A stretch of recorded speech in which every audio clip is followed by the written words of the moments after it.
নিজের জন্য ঘর সাজাইলাম, বাড়ি সাজাইলাম, নিজের ঘর বাড়ি সাজাইতে কোনো কিছুর কমতি রাখলাম। এই যে একটা মসজিদ, আল্লাহর ঘর মসজিদ, এগুলা শেয়ার হয় না, আর এগুলা ফেসবুক ফর ইউতে টানও দিতে চায় না। একটু ভিডিও রিস্ক মারলেই তখন ফেসবুক এই ভিডিওগুলা ডাউন করে দেয়। এই যে মসজিদ, এই মসজিদের অজুখানার বেহাল অবস্থা, মানুষ এখানে আইসা অজু করতে পারে না। যদি এই মসজিদের অজুখানার ব্যবস্থা যদি কোনো এক ভাই করে দিত, তাহলে হয়তো ইহকালে না পাইলেও পরকালে আল্লাহ তাআলা এটার একটা ভালো একটা প্রতিদান দিত। এই মসজিদটি অবস্থিত আমাদের টাঙ্গাইল ঘাটাইলের সাগরদিঘি বাজারের সাথেই। আসসালামু আলাইকুম। বেইলা চৌরাস্তা। এই যে এখানে যে অজুখানার যে এরকম একটা অবস্থা, এলাকাবাসী কেউ নাই যে এটার একটা ব্যবস্থা করে দিব? আসসালামু আলাইকুম। এটা বেলা সাগরদিঘি হাই স্কুলের উত্তর সাইডে নতুন একটা মসজিদ হয়েছে। এখানে মানে ছোট্ট একটা সমাজ, অনেক কষ্ট মষ্ট করে আমরা একটা ঘর দিছি। এখন অজুখানার কোনো ব্যবস্থা আমরা করতে পারতেছি না। এলাকাটা একদম দরিদ্র এলাকা, এরকম কারো সামর্থ্য নাই। কেউ যদি কোনো সহযোগিতা করতো তাহলে আমাদের একটু সুবিধা হইতো আর কি। মানে অজুখানাটা হইলে সামনে রমজান আসতেছে, আমাদের মুসল্লিরা মানে অজু করে নামাজ পড়তে একটু সুবিধা হইতো।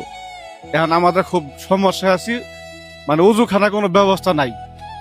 খারাপ কাজে আমরা সবাই আগ্রহী থাকি, কিন্তু ভালো কাজের প্রতি আগ্রহটা আমাদের একটু কম জাগে। এই যে এরকম একটা ভালো কাজ যদি আপনারা করতে পারেন, আমরা করতে পারি, তাহলে কিন্তু এটা একটা ভালো দিক। এই যে মসজিদ মাদ্রাসার কাজ, এগুলো আমরা করতে অনেকেই পিছিয়ে থাকি, করতে চাই না, এগুলোর প্রতি গুরুত্ব দিতে চাই না। যে মহান আল্লাহ তাআলা আমাদেরকে সৃষ্টি করে এই দুনিয়াতে পাঠাইলো, যে মহান আল্লাহ তাআলা আমাদেরকে 3 বেলা 3-4টা খাওয়াইতেছে, বিভিন্ন জায়গায় ঘুরতেছি ফিরতেছি, আমোদ ফুর্তি করতেছি, আনন্দ করতেছি, কত কিছু করতেছি, কিন্তু পরকালের জন্য আমরা কিছুই করতেছি না, আল্লাহর ঘরের জন্য কিছু করতে চাই না। অনেকে দেই দেই করে একটা জিনিস দিতে চেয়েও দেই না। এই যে আজকে এই মসজিদটা নতুন তৈরি করা হয়েছে 2025 সালে, কিন্তু এই মসজিদের জন্য একটা অজুখানার ব্যবস্থা খুবই জরুরি, যেখানে মুসল্লিরা আইসা অজু টজু করবো, অজু করে নামাজ পড়বো। আলহামদুলিল্লাহ, এটা তো একটা ভালো জিনিস, তাই না?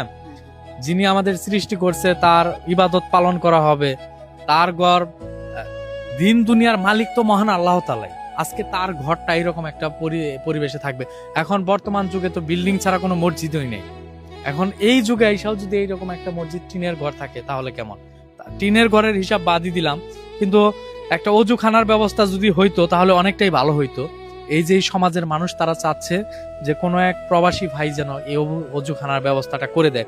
যদি আপনারা কেউ এই অজুখানার ব্যবস্থা করে দিতে চান, তাহলে এই যে মসজিদ কমিটির এই যে ওনার নাম্বারটা দিয়ে দিচ্ছি, উনি নাম্বারটা নিজের মুখেই বলুক। 0173142